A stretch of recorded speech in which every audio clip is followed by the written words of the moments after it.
Hey there! Welcome to Clarity Calling, where online entrepreneurship meets real life. I'm Janice Patrick, online business manager, mom, and your go-to guide for streamlining your business while thriving in life. Whether you're here to get organized, find clarity, or just feel less alone in this journey, you're in the right place. So let's dive into today's episode. Welcome back, everyone, to another episode of Clarity Calling. I'm your host, Janice Patrick, and I'm so excited for today's episode because we have a very special guest joining us. As many of you know, this podcast is all about giving you real insights and practical advice to thrive as online service providers and creative entrepreneurs. And today we're diving even deeper into the world of online business management, which of course is close to my heart.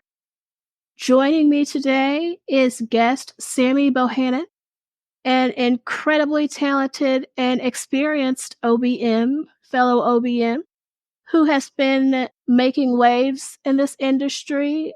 Not only is she a powerhouse at optimizing operations, managing and scaling businesses, but she's also a new great friend of mine.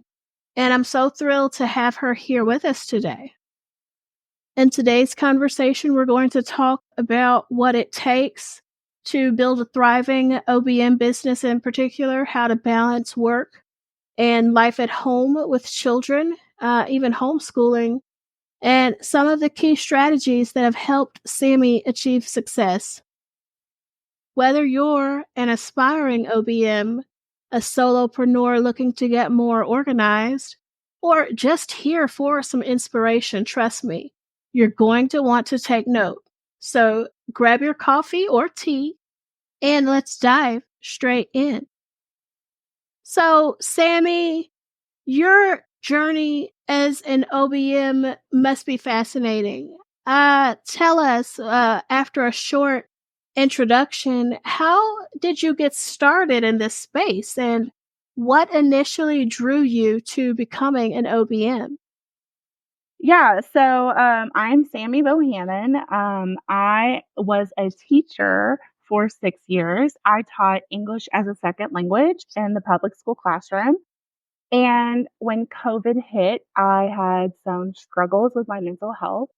And I had, throughout the whole time, kind of knew that teaching wasn't my end goal. I really thought that I was going to become an advocate for English language learners.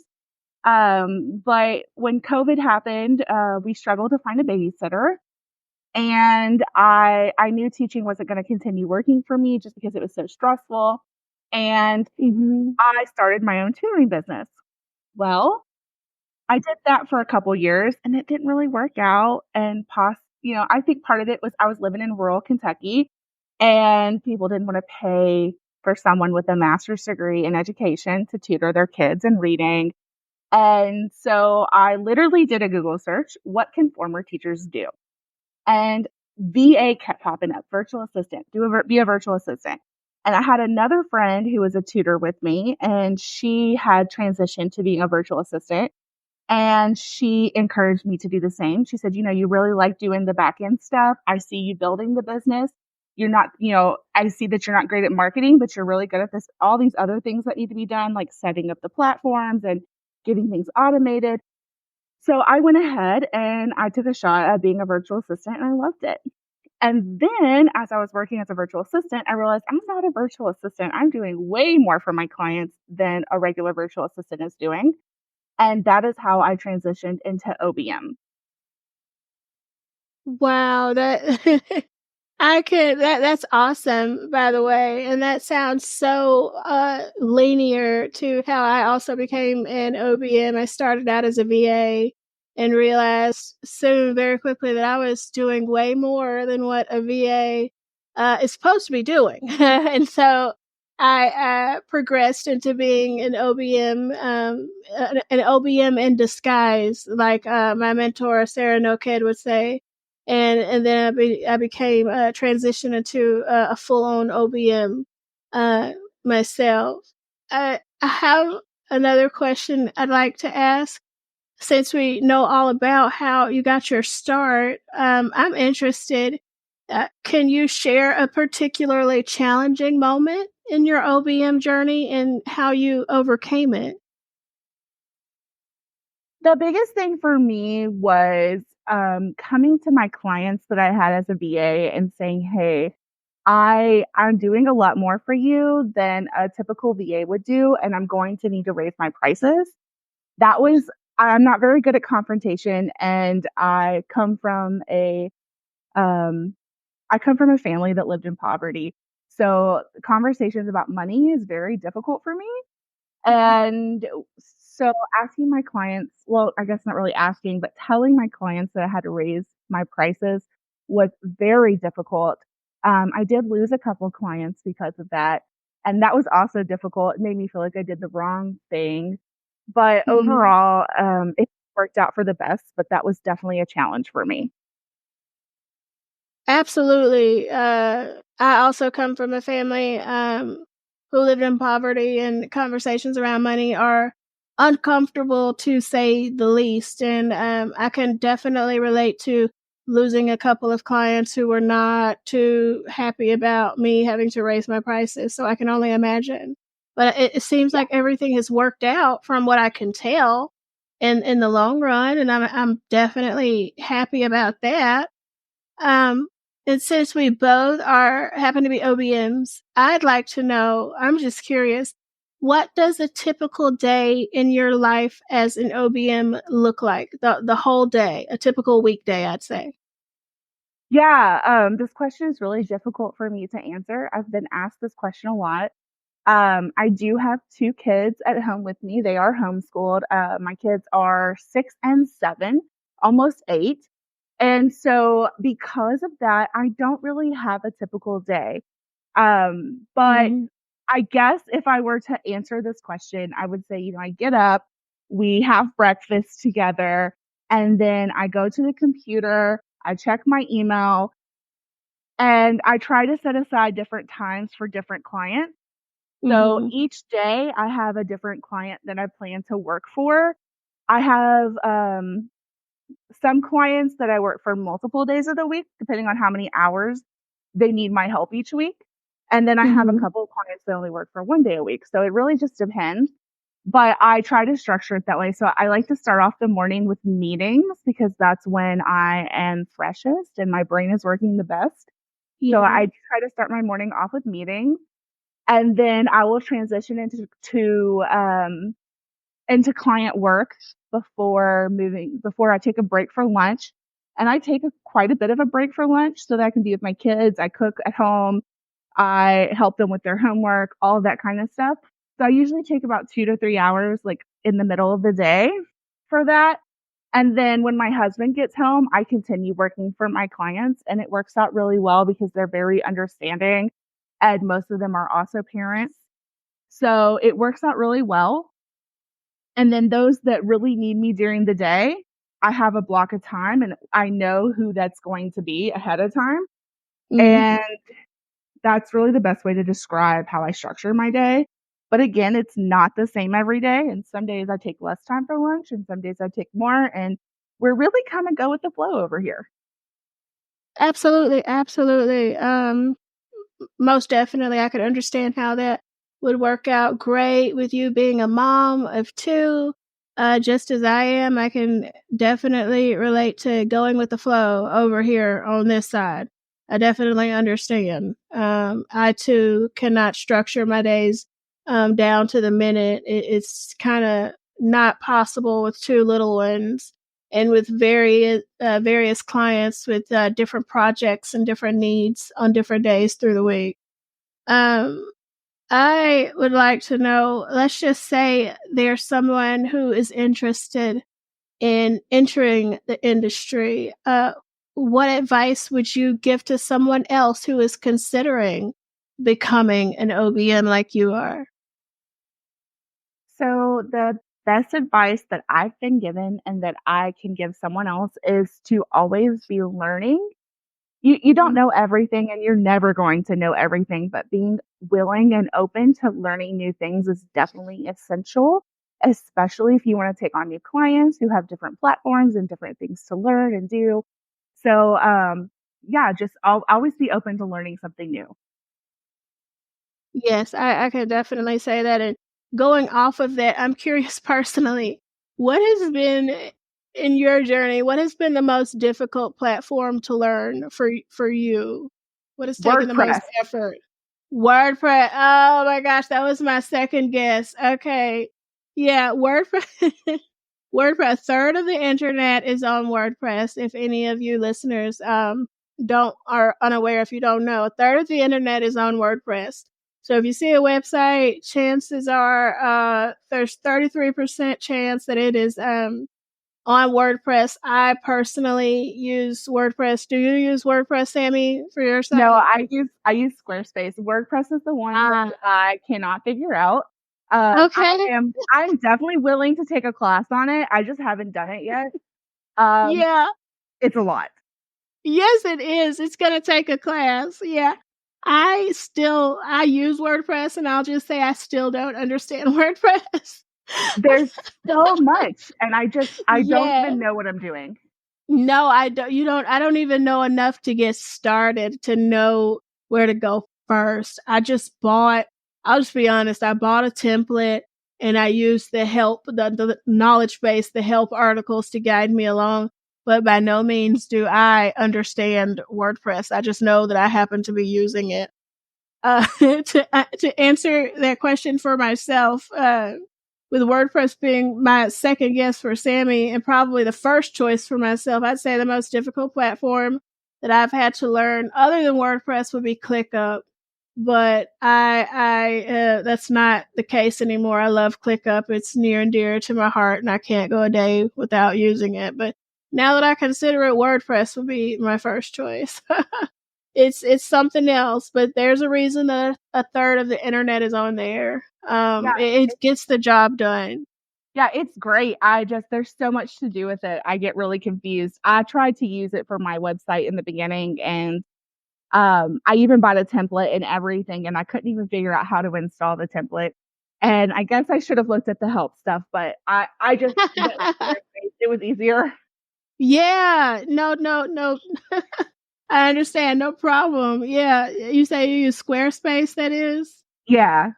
Squarespace is excellent. I hear so many good things about Squarespace. I hear that it's similar to WordPress. It's better. Doesn't it have plugins as well? Yes, it does. There And it's are. really Okay. easy to find easy customizable templates, which is what I Ah. did. And, um, yeah, and it has an area for memberships and digital products and email Oh. marketing. So it's almost an all-in-one. It's getting there. Oh, okay. That's interesting to know for me about the memberships and digital products. There's something I might need to take a second look at myself. Let me ask you this. What is, you might have already answered this, but what is one skill or quality that has been instrumental in your success as an OBM? Um, Let me think. You already said learning a lot, continually learning. Yeah, and for this one, I wanna say flexibility, and I know it sounds a little cliche, but being able to be flexible and do things differently is definitely something that you have to do because again, you're always learning, you're implementing new things, your clients are going to want to change direction often, and sometimes you find that they want one thing and then they decide something else, and you have to be flexible in Mhm. how you choose to react to those things and how you choose to manage the team and the projects you've got going on. So if you're not flexible, it's really difficult to thrive in this position because things are constantly changing. Absolutely. I can vouch for that. Absolutely.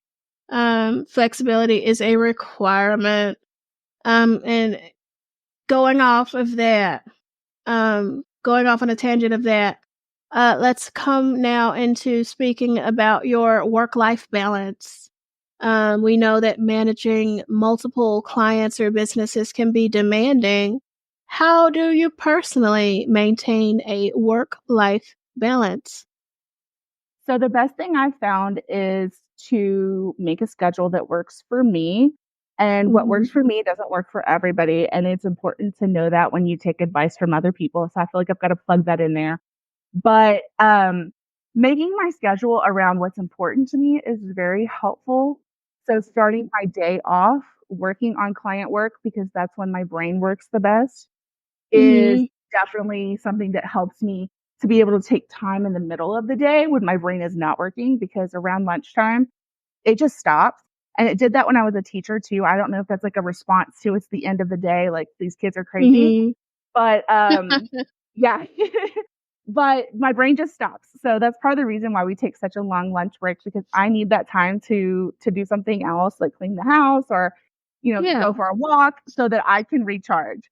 And just making it work for me is definitely helpful. I also work when my husband gets home.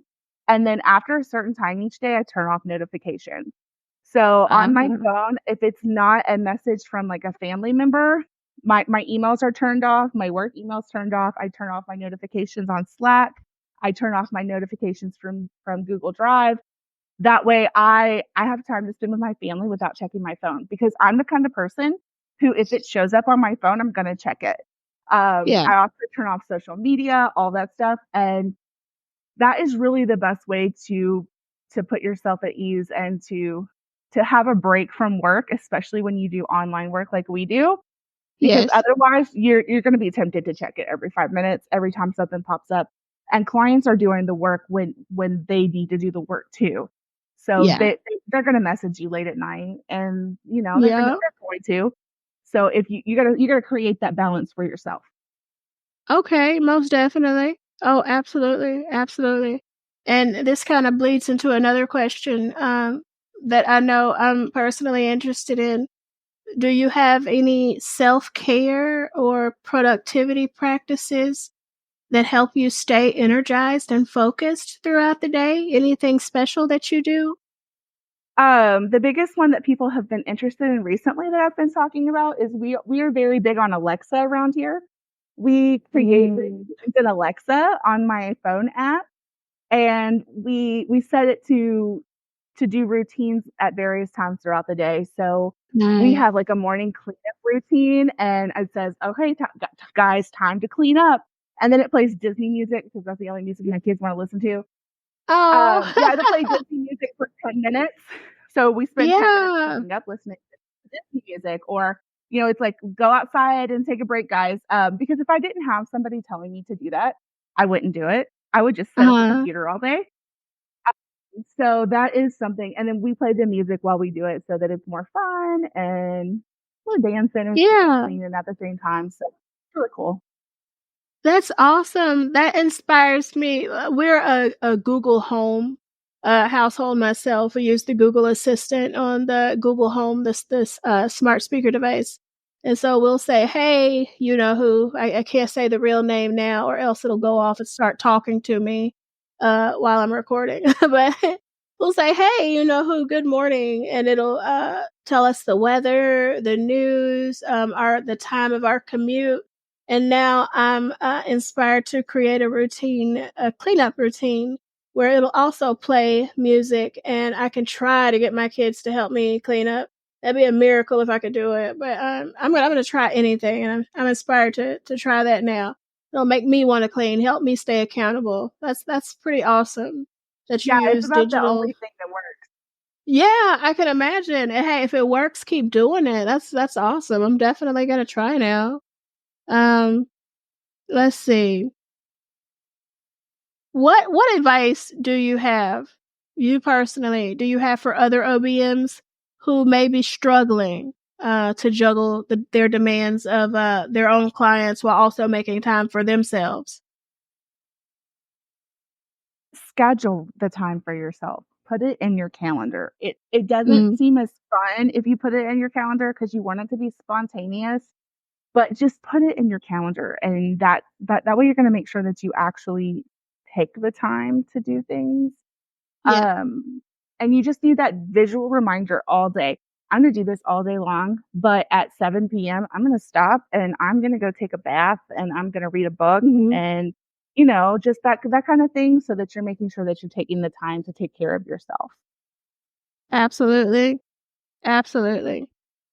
Let's talk about your, I guess, your marketing and your client acquisition a little bit. What do you think has been the most effective way for you to attract new clients? Is it networking, referrals, or something else entirely? Definitely referrals. When I was Yeah. working as a PA, it was through Instagram is where I got most of my clients, but for Hmm. the OBM work, as I've elevated, it has been through referrals. Okay. Yeah. Word of mouth, referrals. Same here. Same here. I get some through like the content I put out through social media or my blog or my Substack. But I'd have to say mostly through referrals and word of mouth kind of talking is where I get most of my new incoming leads from, most definitely. And this is something that I know that all service providers and creatives can relate to. Give us your the inside real life take on how do you handle that common feast or famine cycle that we often experience when it comes to incoming revenue. This is not a strong suit of mine. Okay. So it is definitely important to know where your strengths and weaknesses lie. This is not my strongest area, but I do like to, when I know things are going really well, to pay up on my bills and things and make sure things are where they're supposed to be so that because I do know inevitably I'm gonna drop back down, Yeah. so that it's not as hectic when that Yeah. happens. And I try to set some aside for savings as well because you can kind of tell when things are going really Yeah. well, because it just always happens. And I mean, I've been working online for 4 years now. It always happens. So there's always a time when it's going really well and there's gonna be Yep. a dip. So just kind of setting things aside and, I took a course on Profit First. Have you heard of that? I have. Yes.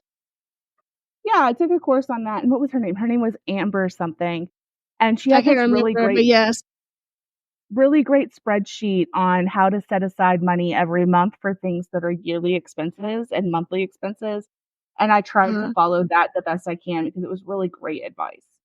Um, okay. Isn't there like a book that goes along with it as well? yes, yes, there is. Okay. Yeah. Okay. Interesting. Yeah, the whole in case you were unaware, listeners, there's a methodology, I should say, an approach, profit first, which has been kind of championed by, I forget her name as well, but it's Amber somebody, correct? Yes.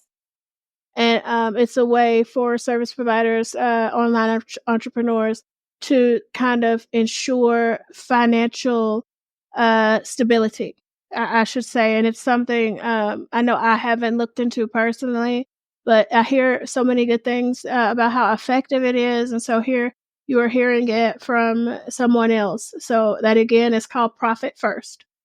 Um, can you share a success story from a past client that you've had where you've worked as an OBM and made a significant impact on their business, a big success story that you've had? Let me think of a good example. Yeah. I guess really the best one is a current client that I have. She runs a tutoring business, and I got brought on to replace her VA who was going on maternity leave, and Mhm. I have stayed on. We've been together a little over 2 years, and it has just gone really well. Her business has grown quite a bit. She started out with, like, maybe 5 or 6 students, and now we have 20-ish, and Wow. we just built a course, and we're about to start launching and marketing the course, and her business has really grown and taken off, and we started with maybe 5 or 6 tutors, and we've grown that to about 10. So it's been a great experience, and I love working with her. We get along really well, which is amazing, and just getting to see her business grow and help so many kids is definitely worth it. Absolutely, absolutely. That's amazing, just the growth, that you've mentioned, and I know personally that it must feel really amazing to have such a good working relationship, such a good professional relationship with the client, and to have helped them achieve that much success. That is impressive. Um, can you also share with us? My listeners are so interested. Hey, puppy! My listeners are so interested in. You have a freebie for all of us to look at. What is it called? Things to delegate to a VA. Tell us all about it and where we can get it. Yeah, I have a sorry, this dog's distracted me. I have a list of 56 tasks to delegate to a VA. Although I myself don't do VA work anymore, my sister works with me, and so she takes on VA clients. That was kind of a workaround that I found when I raised my prices, and Yeah. people wanted to stay on like with the VA side of things. So that's what we did. And so I have 56 tasks to delegate to a virtual assistant, and it can be found on my website, or if you go to my Instagram link in bio, it's there as well. On my website, I have modified this several times over the last couple of years. So it started out as 24 tasks, and I've just been adding to it. So now it's 56 tasks. Um, okay, so it can be found in my link in bio on Instagram. It can also be found on my website. It's on the very first page, I believe. Or it's at bohannonvirtualsolutions.com/24 tasks, because it started out as 24 tasks and it has grown as I've grown. Nice. Okay, but it can still be found there, correct? Yes, I just haven't updated the URL. Tell us how to spell it. I'm going to put it in the show notes, but go ahead and say how to spell it. Bohannon,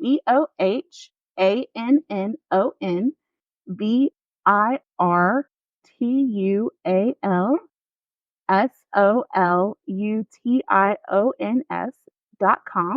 virtualsolutions.com/24 tasks.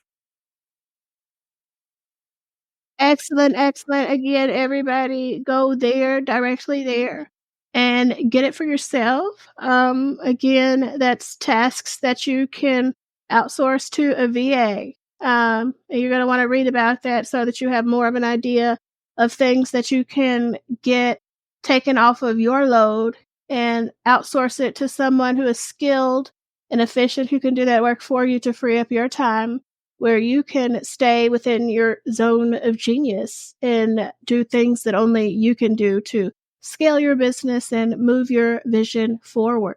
Speaking of vision, Sammy, what is the next step for you? Do you have any exciting plans or projects in your pipeline that you're going to want to share with us, or are they a secret? I don't have anything secret out there. I'm working on creating an SOP template that will hopefully be out by Black Friday, that I can share with people who need to create that but don't really have a way to outsource that out right now. And I'm also I, I was thinking about doing a webinar on the importance of SOPs, but I don't know. I don't know what I'm doing yet. But we are hoping to grow the VA agency side of things to have some more VAs. So we're taking on more clients there, and that's kind of our goal for the next year or so. Excellent, excellent. I know about that webinar. If you need assistance or you'd like an extra voice on there, I'd love to help you, because I know about the importance, the necessity of SOPs, especially when you're growing, increasing in size, and managing team and expanding agency. What I'd like to do next is, before we close our conversation out, it's been so fun speaking to a fellow OBM.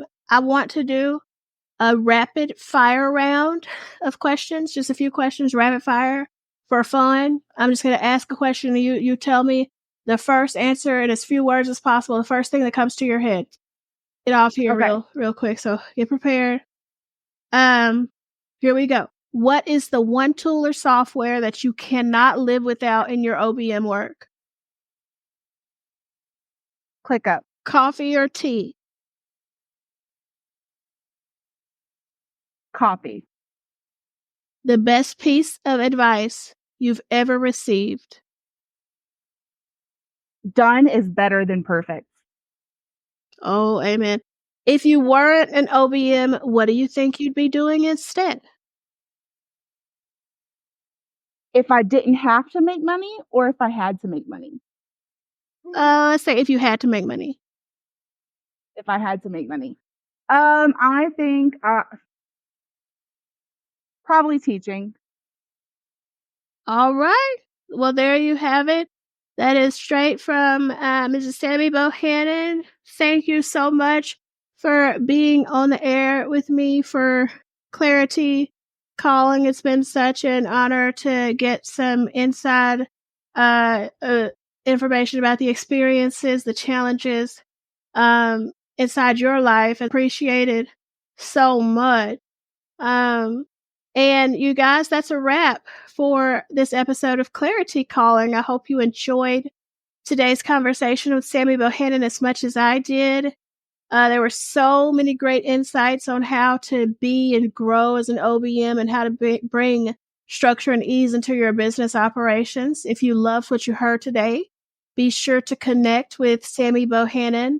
You could find her in my show notes, how to connect with her. I'll leave her social media and website links, and I'll also leave her other details in the show notes for you to check out.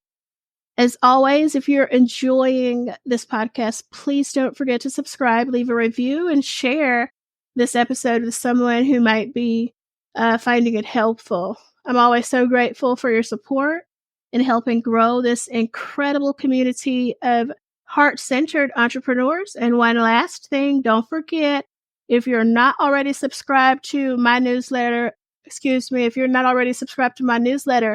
the Clarity Call, be sure to sign up to get access to my exclusive content, such as the Subscriber Resource Hub and invites to our co-working sessions and networking chats. Thank you so much for tuning in today, and I can't wait to see you back here for our next episode. Until then, keep thriving, stay aligned, and keep that light shining bright.